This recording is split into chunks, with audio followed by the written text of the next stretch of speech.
Chief Oladapo Williams had seen many things in his lifetime.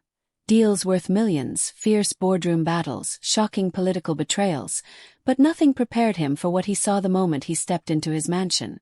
He expected laughter. He expected running footsteps. He expected the warm embrace of the only child he thought he had protected. But instead, the powerful billionaire froze. There, on the cold marble floor of his own mansion, with a bucket beside him and sweat dripping down his young face. His son, his only son, was on his knees, cleaning the ground like a servant. For a moment the world stopped moving. Chief Oladapo's breath caught in his throat. His heart slammed against his chest. He couldn't speak. He couldn't move. Because nothing, absolutely nothing, was more heartbreaking than realizing he had returned home too late. And that the boy he loved had suffered in silence, under his own roof. Like, subscribe and turn on notifications so you don't miss the next chapter. Chief Oladapo Williams, one of the richest men in Africa, leaned back in his seat. His mind drifting to memories he wished he could erase.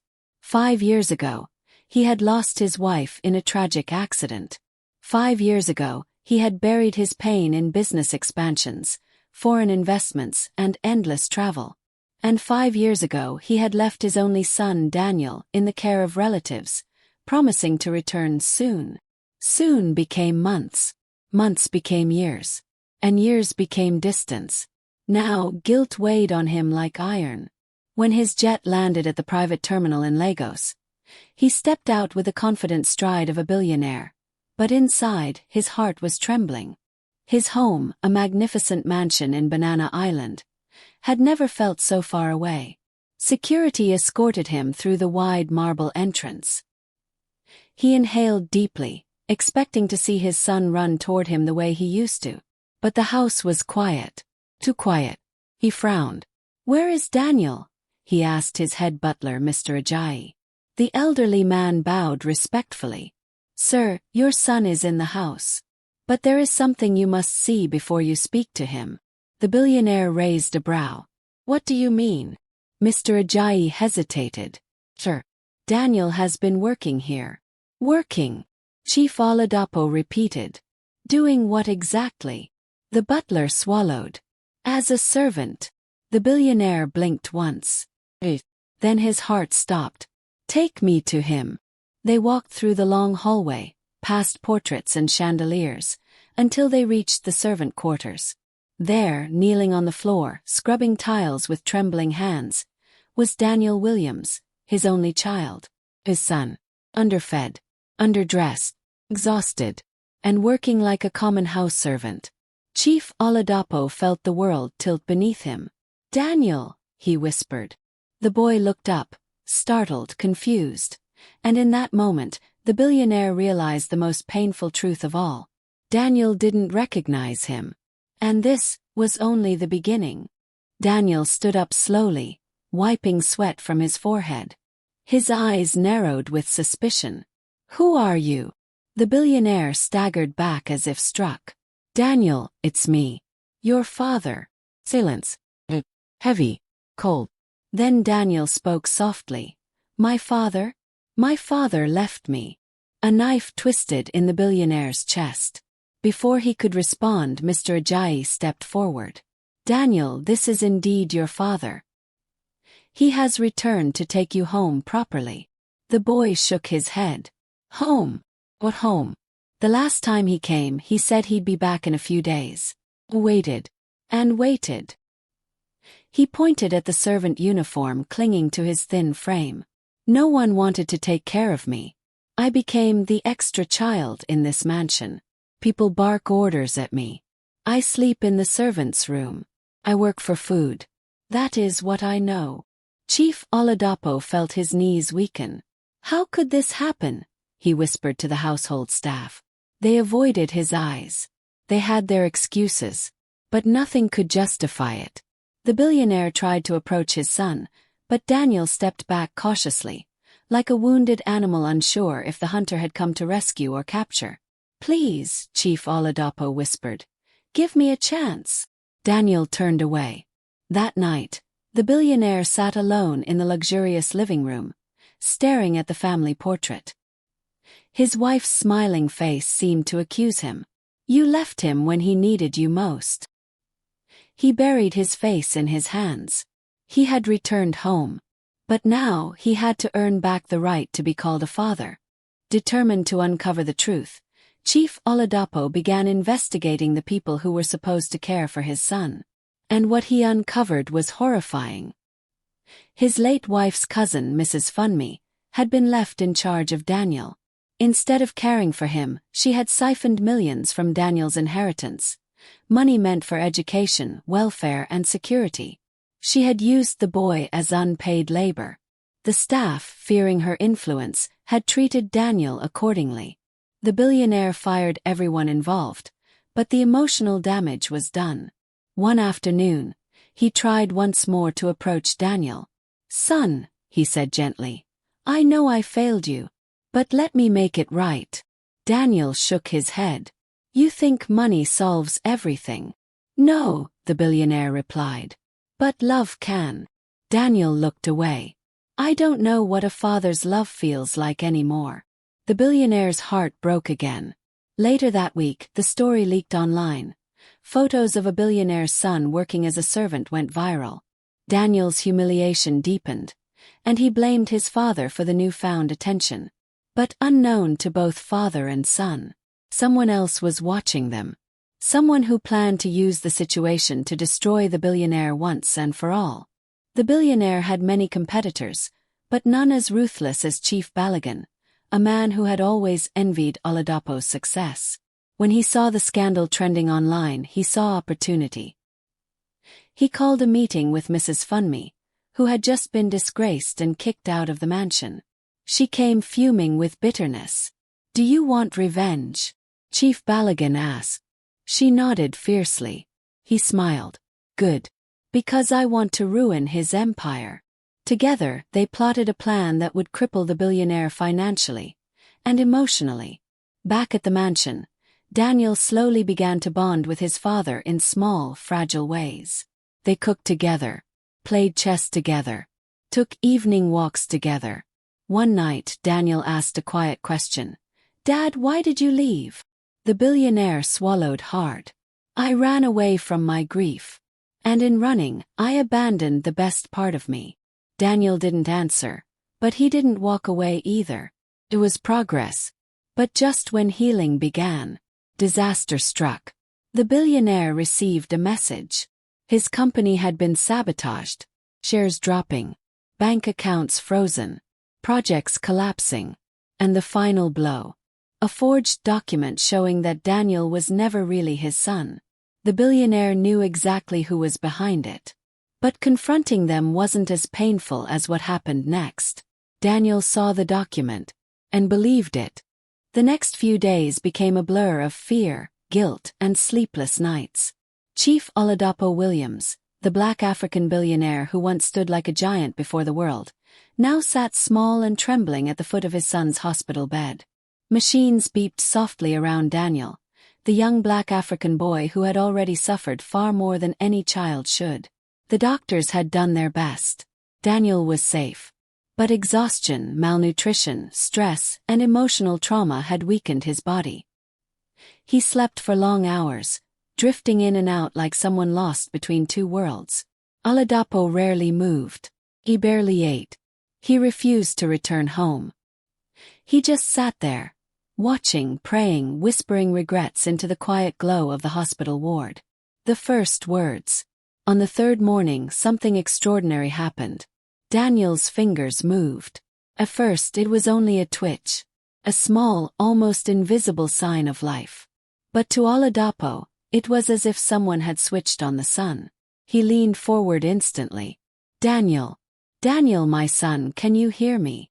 Slowly, painfully. Daniel's eyelids lifted. The boy blinked, confused, weak, and frightened. And then his eyes met his father's face. A face he once feared, a face he thought had abandoned him, a face that now looked shattered by guilt. Daddy, Daniel whispered. His voice was so soft it nearly broke the billionaire's heart. Oladapo choked. Yes, my son. I'm here. I'm not going anywhere ever again. A tear, warm and pure, slid down Daniel's cheek. "You came back," he murmured. "I never should have left at all," Oladapo replied. "I failed you. I failed as a father." Daniel stared at him for a long moment.